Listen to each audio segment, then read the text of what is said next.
여러분 베드로가 했던 말을 혹시 기억하십니까? 베드로가 이런 말을 했습니다. 다른 제자들은 다 예수님을 버릴지라도 나는 절대로 버리지 않겠습니다. 예수님 앞에 맹세를 했습니다. 여러분 기억하시죠? 그죠? 그런데 어떻게 됐습니까? 예수님을 3번씩이나 부인하고 말았습니다. 여기 말씀을 한번 봅시다. 문 지키는 여종이 베드로에게 말하되 너도 이 사람의 제자 중 하나가 아니냐 하니 그가 말하되 나는 아니라. 여기서요 중요한 것은 뭐냐면요, 이 안나스의 그 가야바의 장인이었던 그 집 거기에 지키던 문지기 여종이 여러분 무슨 힘이 있습니까? 연약한 자 아닙니까? 남자 종도 아니고 여자 종인데 그 여종이 베드로에게 말하는데 정말 힘없는 그 여종이 얘기했는데도 부인했다는 겁니다. 뭐 힘 있는 사람이 얘기했다면 좀 이해가 되는데 연약한 이 여종, 권력도 없고 물론 그 집의 여종이었으니까 좀 달랐겠지만 그래도 그 여종이 물어봤는데도 이렇게 부인했다 하는 것을 우리가 알 수 있죠. 그죠? 자, 베드로가 왜 부인했습니까, 여러분? 너무나도 뻔한 이유죠. 왜? 자기도 목숨이 위태로우니까, 어떻게 될지 모르니까 그렇게 한 거죠. 다른 제자들도 다 예수님을 부인해버리고 나왔습니다. 예수님 다 부인했어요. 왜요? 목숨이 두려워가지고. 여러분 만약에 우리가 이 베드로의 입장이었다면 우리는 부인하지 않을 수 있었겠습니까? 나는 부인하지 않겠다. 이런 사람은 아마 많지 않을 거예요. 우리도 다 그 상황에 있었으면 부인했을 것이다. 저도 부인했을 것 같아요. 저 상황에서. 나는 예수 제자다. 스승을 내놔라. 막 이렇게 얘기할 수 있는 사람들은 쉽지 않았어요. 거의 없었어요. 여러분 베드로가 이 예수님을 3번 부인했던 사건이 그러면 거짓일까요? 이게 거짓이라고 보기는 좀 어려운 것 같아요. 진실인 것 같아요. 그죠? 요한이 이게 거짓이었는데 베드로를 시기해가지고 베드로 나 좀 봐라 이래가지고 이걸 딱 적었겠습니까? 가능하면 안 적으려고, 사건이 없었으면 안 적으려고 했겠죠. 그죠? 이걸 적으려고 하지 않았겠죠. 자기들 수치스럽고 부끄러운 건데. 이건 진실이라고 봐야 되는 겁니다.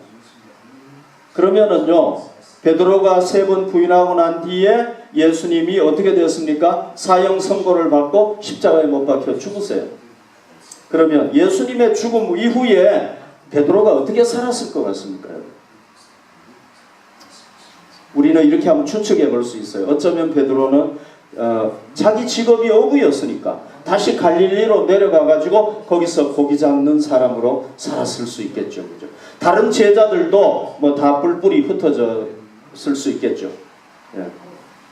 노동운동했던 열혈당원 시몬은 어떻게 됐겠습니까? 길거리로 나가서 다시 데모를 했을 것이고 이렇게 다 흩어졌겠죠.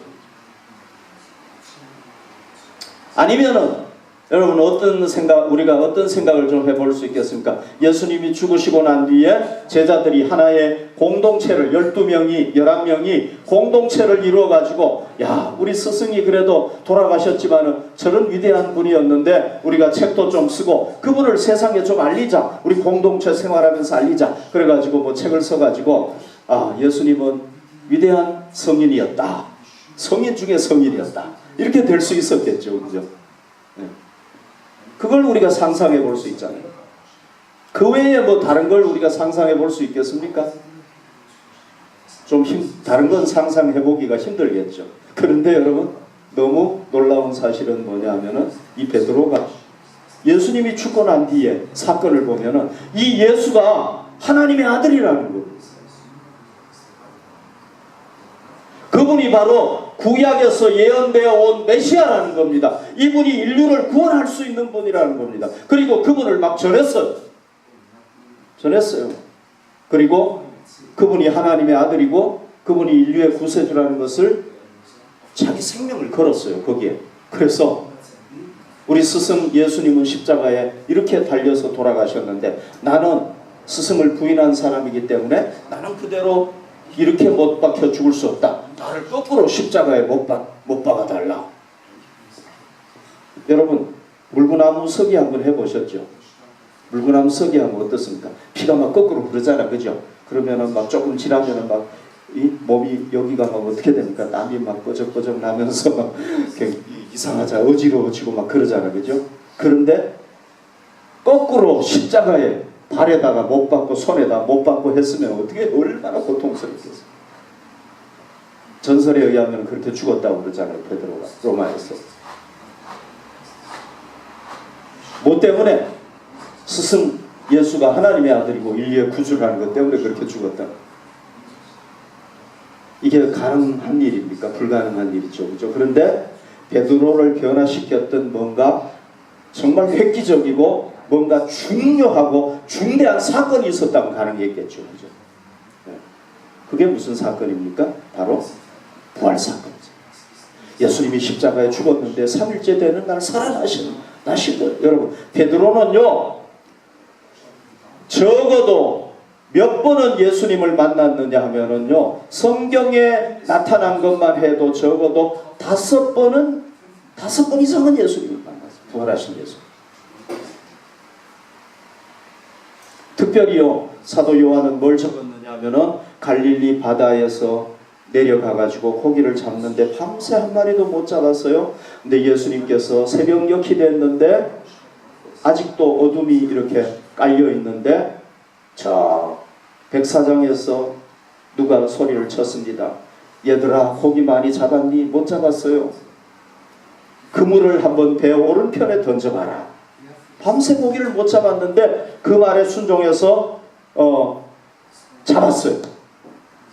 그물이 막 찢어질 정도로 잡았는데 거기에 보면은 그물이 찢어지지 않았고 고기를 몇 마리 잡았느냐 하면은 고기 잡은 게 진짜 사실이다. 그래서 잡고 보니까 이따만한 고기들 153마리를 잡았다. 다 기록을 해놨어요. 진실이라는 걸 드러내기. 그리고는 예수님께서 제자들이 예수님인 줄 알았어요. 아 예수님이다. 우리의 스승님이다. 그래가지고 베드로가 그냥 배에서 뛰어내려가지고 헤엄 탁 쳐가지고 도달했어요. 예수님한테 갔더니 예수님이 고기도 굽고 있었고 빵도 굽고 있었고 참 아침 식사 프리스틱을 참 만들어 놓고 계십니다. 그래서 제자들과 함께 식사하고 난 뒤에 베드로와 함께 걸으면서 야 베드로야 너 지금도 나를 사랑하니? 나를 사랑하니? 나를 사랑하니? 3번씩이나 물으시면서 베드로를 회복시켜 주셨어요. 그 베드로는 그 사랑에 감격해가지고 그냥 예수님을 위해서 십자가에 거꾸로 못 박혀 죽습니다. 그 베드로가요 부활하신 예수님을 딱 만나고 예수님이 40일 후에 승천하시고 그 다음에 오순절날 성령님께서 강림하시고 나니까 와 이분이 바로 하나님의 아들이었구나 깨닫게 되는 거예요. 여러분 제자들이요 예수를 뭐 그냥 자기들이 막 환상으로 생각해가지고 이분은 인간인데 하나님의 아들이다 막 이렇게 미화시킨 게 절대로 아니란 말이죠. 언제 하나님의 아들로 깨달았느냐? 여러분들이 제가 어떤 짓을 하면 하나님의 아들로 여러분들이 깨달을 수 있겠습니까? 어떤 짓을 해도 여러분들 못 깨달아요. 왜? 제가 할 수 있는 건 한계가 있기 때문에. 그런데 만약에 제가 정말로 죽었다가 탁 살아나서 여러분들에게 나타난다면 여러분들이 당신은 하나님의 아들입니다 이렇게 고백할 거예요. 그런데 제자들은 그 예수님이 부활하신 걸 통해서 하나님의 아들이라는 걸 알게 됐고 그러면은 이 부활하실 수 있는 분이 죄 없는 분이 왜 십자가를 지고 죽었는가? 자신의 죄는 아니란 말이죠. 분명히. 그래서 십자가와 부활을 연결시켜 보니까 우리가 죄인인데 우리 죄를 위해서 대속해서 죽으셨다는 것 그리고 우리가 살아났다는 것을 보여주시기 위해서 첫 열매로 부활하셨다는 것 하나님 나라에서 오셨다가 하나님 나라로 승천하셨다는 것, 이걸 제자들이 깨닫게 된 겁니다. 오순절날 성령님께서 약속하신 대로 오시니까 더 밝히 깨닫게 된 거예요. 그래서 그분을 위해서 생명을 걸었던 거예요.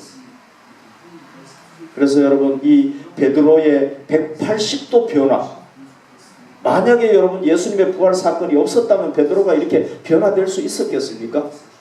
만약에 그 사건이 없었는데 이렇게 변화됐다 그러면 그는 미친 사람, 미치광이에요. 안 그렇습니까? 제가 틀린 말 한 거 아니죠, 그죠? 그래서 이 베드로의 변화, 그 다음에 모든 제자들의 변화를 통해서 삶이 완전히 여러분 360도 변한 게 아니라 완전히 180도 변화되어 버렸잖아요. 정반대로 변화되어 버렸잖아요. 이걸 통해서 뭘 깨달을 수 있습니까? 인간 예수가 하나님의 아들이었다. 그리고 인류의 구세주였다. 우리가 믿을 수 있는 겁니다. 여러분, 사실요, 2000년 전에 살았던 한 인간이 하나님의 아들이었다. 이거 말도 안 되는 얘기예요. 그가 인류의 구세주다. 여러분, 그가 구세주면 소크라테스는 더 구세주죠. 석가모니는 더 구세주죠. 그죠? 그렇잖아요. 다 구세주가 될 수 있잖아요. 그런데 그가 하나님의 아들이고 구세주라고 제자들이 생명을 걸었던 이유가 뭐예요? 직접 부활을 체험했기 때문에. 그래서 우리는 오늘 지금 이 시간에 다시 한번 예수가 누구다? 하나님의 아들이다?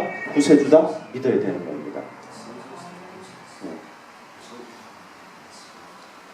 예수님이요, 이렇게 약속을 했어요. 다음 말씀을 한번 볼까요? 그런데 베드로는요, 예수님의 부활을 경험하기 전에는 예수님을 어떤 메시아로 믿고 따랐느냐 하면요, 자기를 세상에서 출세시켜주고 자기 민족을 로마에서 해방시켜주고 그리고 자기를 부유하게 해주고 자기를 세상에서 강하게 해주는 그런 메시아로 믿었단 말이죠. 여러분 아시잖아요, 그죠? 그게 어디에 나타나느냐? 예수님께서 공생의 한 마지막쯤 돼가지고 얘기를 했어요. 야, 한 2년 6개월 정도 지나고 난 뒤에 이런 얘기를 했어요. 야, 내가 이제 예루살렘에 올라가면은 종교 지도자들에게 붙잡혀서 고난을 당하고 죽을 거야. 그러나 나는 3일 만에 3일째 되는 날 다시 살아날 거야. 이런 얘기를 했어요. 그러니까 베드로가요, 이 예수 스승의 얘기를 들으니까 뭐라고 얘기하는 거예요? 스승이 고난당하고 죽는다는 거예요. 자기는 예수를 누구로 믿고 따랐습니까? 이 정권을 바꾸고 로마의 압제에서 해방시켜주고 자기가 영의정, 예수님의 오른쪽에서, 제자들 중에서도 수제자니까 예수님의 오른쪽에서 막 세상을 호령할 이런 사람으로 꿈꿨는데 예수님이 죽는다고 하니까, 고난당하고 죽는다고 하니까 뭐라고 그랬냐면은 예수님을 막 붙잡고는 한적한 곳에 데리고 가가지고 예수님한테 막 항의를 한 거예요. 막 꾸짖은 거예요. 예수님 무슨 얘기 하십니까? 응? 우리가 지금 예수님을 뭐 때문에 따르는 줄 아십니까? 막 예수님을 막 항의를 하고 꾸짖었어요. 그러니까 예수께서 돌이키사 제자들을 보시며 베드로를 꾸짖어 이랬을 때, 사탄아 내 뒤로 물러가라. 베드로한테 막 이런 얘기를 했어요. 사탄아 물러가라. 베드로가 사탄이라는 얘기가 아니라 베드로의 한 얘기가 사탄의 짓이라는 거죠. 보십시오. 네가 하나님의 일을 생각하지 아니하고 도리어 사람의 일을 생각하시도다. 막 예수님이 꾸짖었어요. 예수님을 바로 몰랐어요. 어떤 메시아인가를 몰랐던 거예요. 그냥 자기가 만든 메시아, 그 당시에 사람들이 기다렸던 메시아, 정치적인 메시아, 이런 메시아로 생각하고 예수님을 따랐단 말이죠. 그냥. 그리고 예수님께서 붙잡혀 가시기 전에 예수님이 붙잡혀 갈 것 같으니까 어떻게 했습니까? 지난 본문에서 우리가 봤잖아요. 단검을 꺼내가지고 막 휘둘렀어요. 누구든지 그냥 막 치려고. 그런데 누구의 귀를 쳤습니까? 말고라는 대제사장의 귀를, 그 종의 귀를 잘라버렸죠. 이게 뭐예요? 자기가 기대하고 원했던 메시아를 따랐던 거예요. 정치적인 메시아, 자기를 세상적으로 높여줄 수 있는 그런 메시아를 따랐다. 그런데 이게 언제 변화되느냐? 부활하신 예수님을 만나고 난 뒤에 완전히 이게 변화되어버려요. 예수님은 우리가 생각했던 그런 한 나라를 해방시켜주고 뭐 세계를 막 정치적으로 지배하는 그런 메시아가 아니구나. 이분은 하나님의 아들로서 이 세상에 왔는데 인간의 가장 근본적인 죄, 그게 뭐냐? 하나님에게 불순종해서 타락하게 된 인간을 다시 회복시켜야 된다는, 그래서 죄 문제를 해결하기 위해서 왔고 그 인류의 죽음을 해결하기 위해서 오신 메시아라는 것, 이걸 깨닫게 됩니다. 그분이 보여주시는 메시아, 자기가 원하는 메시아, 자기가 그리는 메시아, 자기가 꿈꾸는 메시아가 아니라 하나님께서 보여주시는 메시아, 예수님이 걸어가신 그 메시아, 그 길로서의 메시아, 그걸 깨닫게 된단 말이죠. 그래서 그분을 전하게 된 거예요. 여러분, 혹시 우리가 예수님의 부활 사건을 체험하지 못했던 베드로처럼 우리가 예수님을 따르는 거 아닙니까? 우리를 세상적으로 부유하게 해주고 권력을 잡게 해주고 명예를 잡게 해주고 세상에서 잘 되게 해주는, 나를 위해서 그렇게 해주실 수 있는 예수로 따르는 것이 아닙니까? 그거는요, 성경이 보여주는 메시아가 아닙니다.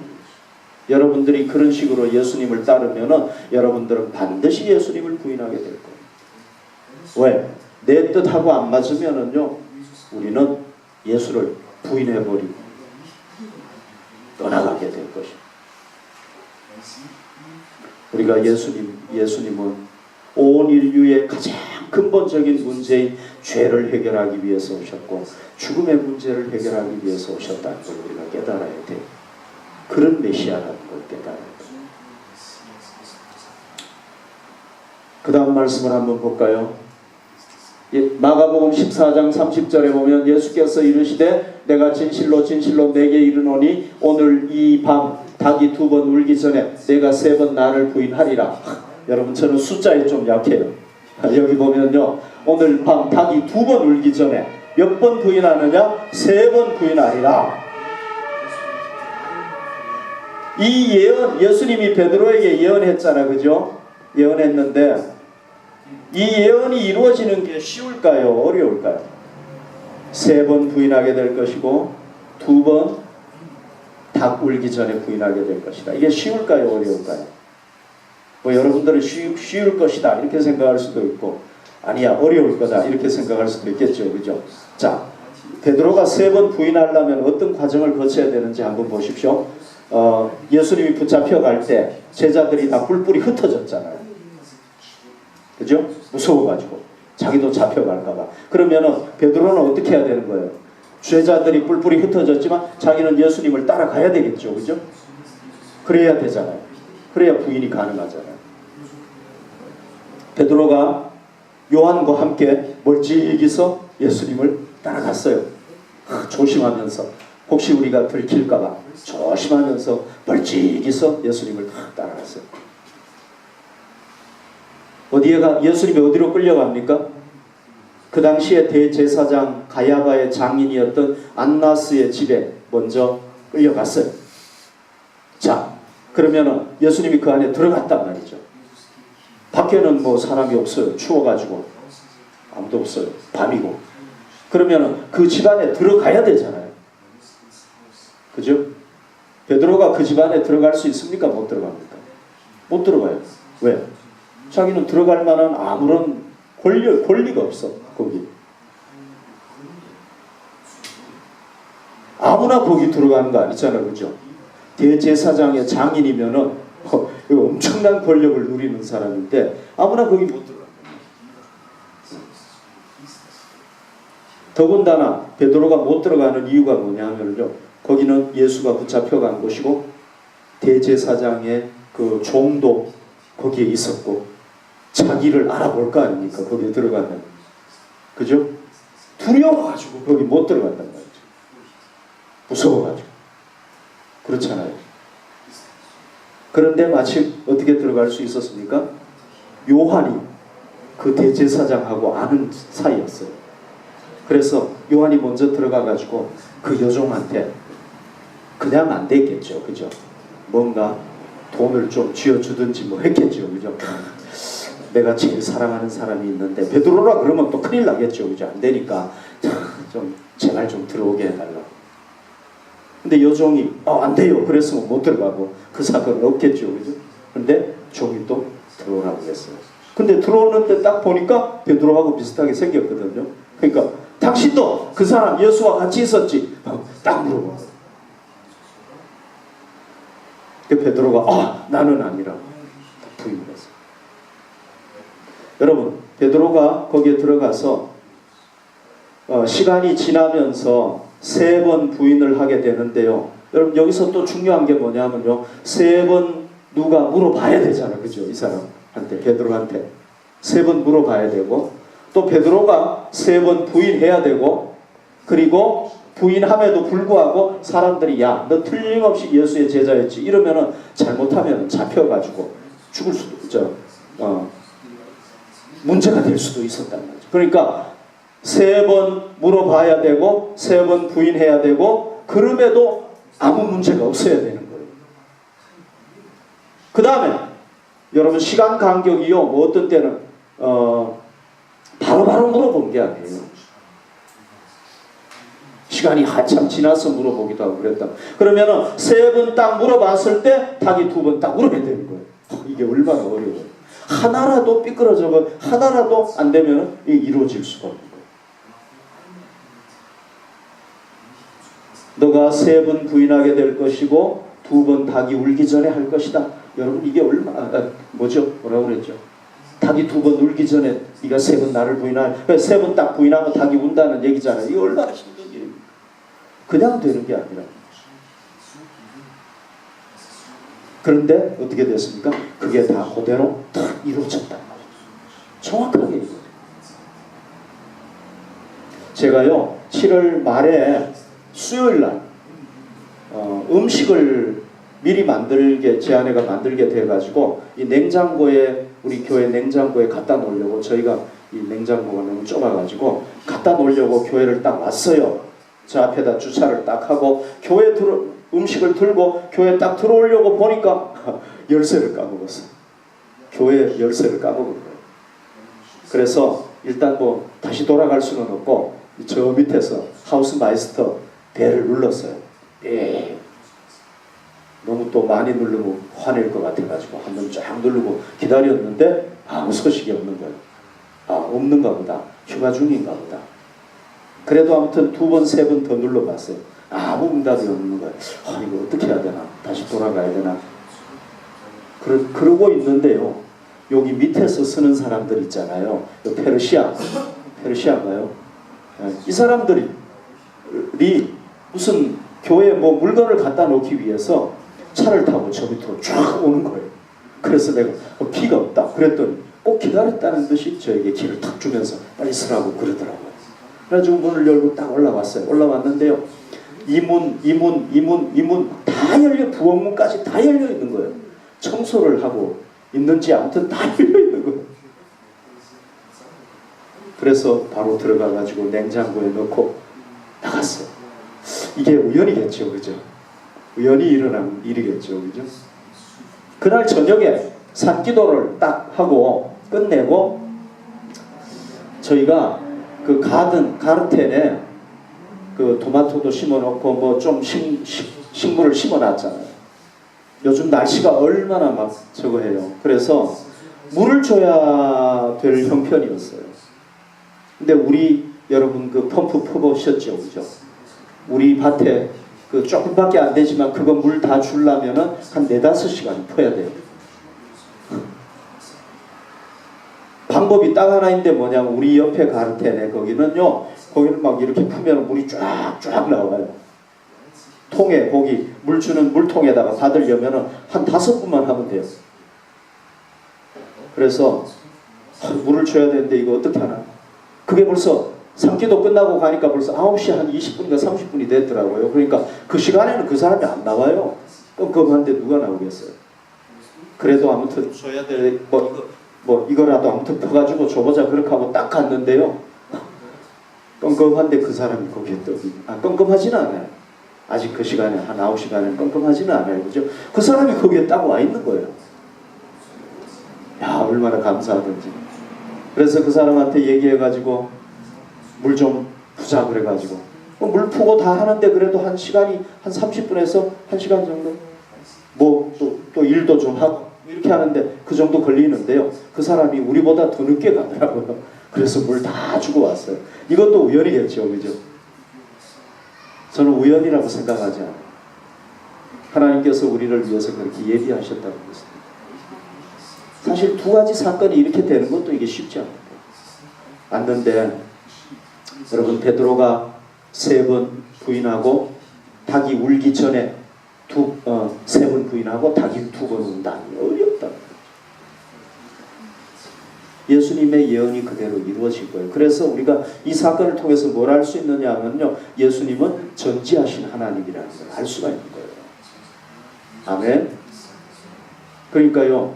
베드로가 부인할 것도 다 아시고 베드로가 넘어질 것도 다 아시고 다 아시는 분이야. 그러면 우리에 대해서는 알겠습니까? 모르겠습니까? 우리에 대해서도 알겠죠. 그죠? 우리가 넘어질 것도 아시고 우리가 얼마나 연약한 것도 아시고 우리가 여러 가지 중에서 어디에 약한 것도 다 아세요. 어떤 사람은요 돈에 약해요. 돈만 보면 막 꼼짝합니다. 어떤 사람은 또 음식에 약할 수 있어요. 음식만 보면 절제를 못해. 그럴 수도 있어요. 어떤 사람은 막 자기를 드러내는 일에는 막 물불을 한가릴 수 있어요. 약한 거 안단 말이죠. 주님께서.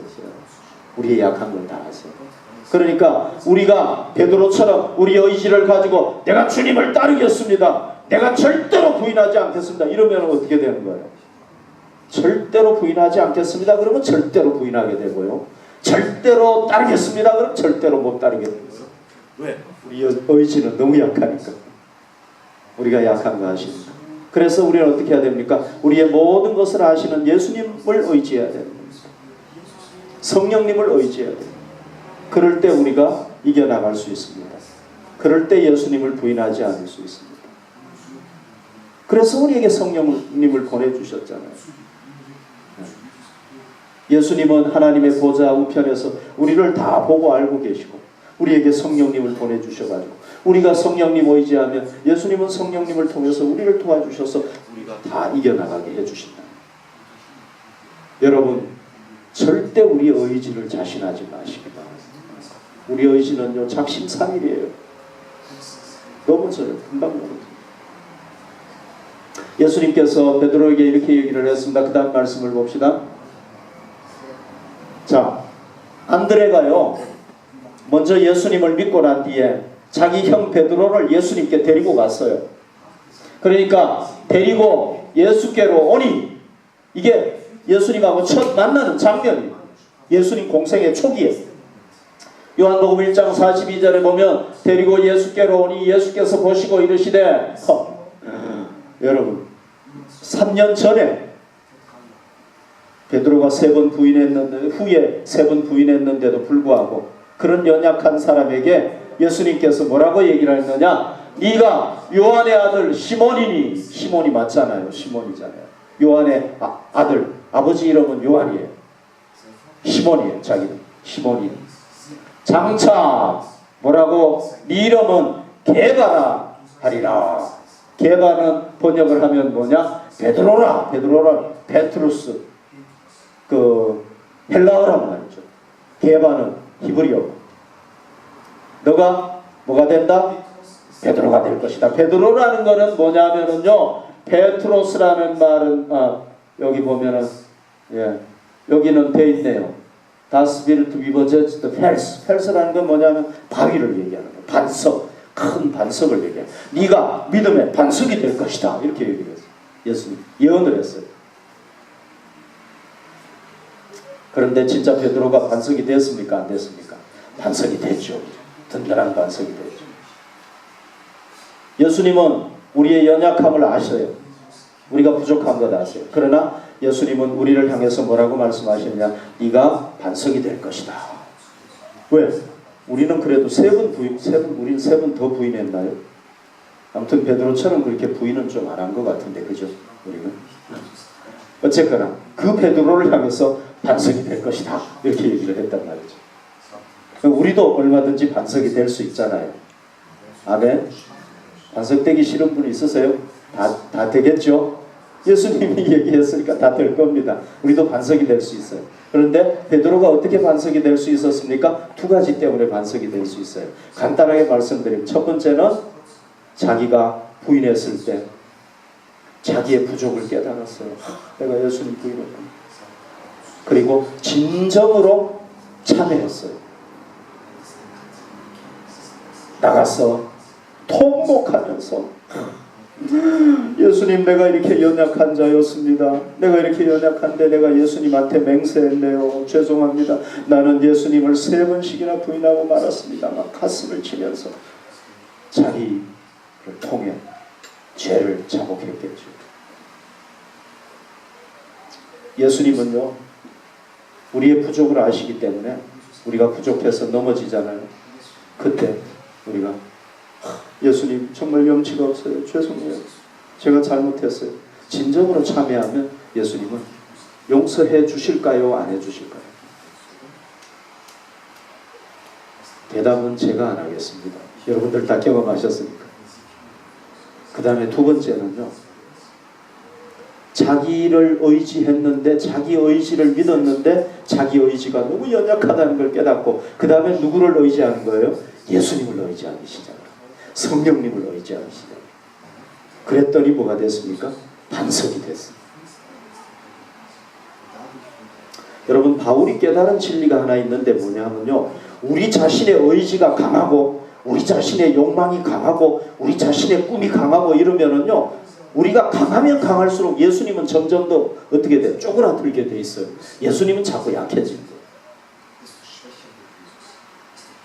그런데 우리가 약해지면 예수님은 강해지고, 우리가 더 약해지면 예수님은 더 강해지고, 완전히 약해지면 예수님은 최고로 강하신 분이에요. 우리 삶이 되는 거예요. 이게 좀 역설적인데요. 그래서 바울이 뭐라고 고백하냐? 내가 약할 때 예수님이 강해지고, 내가 강해지면 예수님은 내가 강해가지고 막 내 멋대로 하는데 예수님이 어떻게 하겠어요? 예수님이 강제로 막 우리를 할 수도 있어요. 네. 그러나 대부분 예수님은 인격이시기 때문에 그렇게 안 한단 말이죠. 우리가 그분을 차원에서 의지하고 믿고 따르기를 바라는 거예요. 그래서 여러분, 우리가 자꾸 강해지면은요, 예수님은 뒤에 설 수밖에 없어요. 야, 너가 그렇게 강한데 뭐 내가 어떻게 나서냐. 그런데 예수님 아니에요. 난 진짜 아무것도 할 수 없어요. 예수님 좀 앞에 서주세요. 그러면 예수님이 앞에서. 여러분, 우리가 강해지면은 어느 정도 강할 수 있습니까? 인간이 할 수 있는 최고로 강할 수 있겠죠. 그죠? 인간이 할 수 있는 최고. 그게 얼마나 강하겠습니까? 아무리 강한들 여러분, 우리가 무한대로 강할 수 있겠습니까? 아니잖아요. 그러나 우리가 예수님을 의지하면은요, 예수님은 전능하신 분이기 때문에 말로 표현할 수 없을 정도로 강해지는 거예요. 그래서 무슨 일이든지 할 수 있는 거란 말이에요. 그래서 예수님은 우리가 반석이 되기를 원하시고 우리가 반석이 될 수 있어요. 베드로도 됐는데 뭐 우리가 못 될 수 있겠습니까? 중요한 것은 우리가 예수님을 날마다 의지할 때 우리가 반석이 될 수 있습니다. 아멘.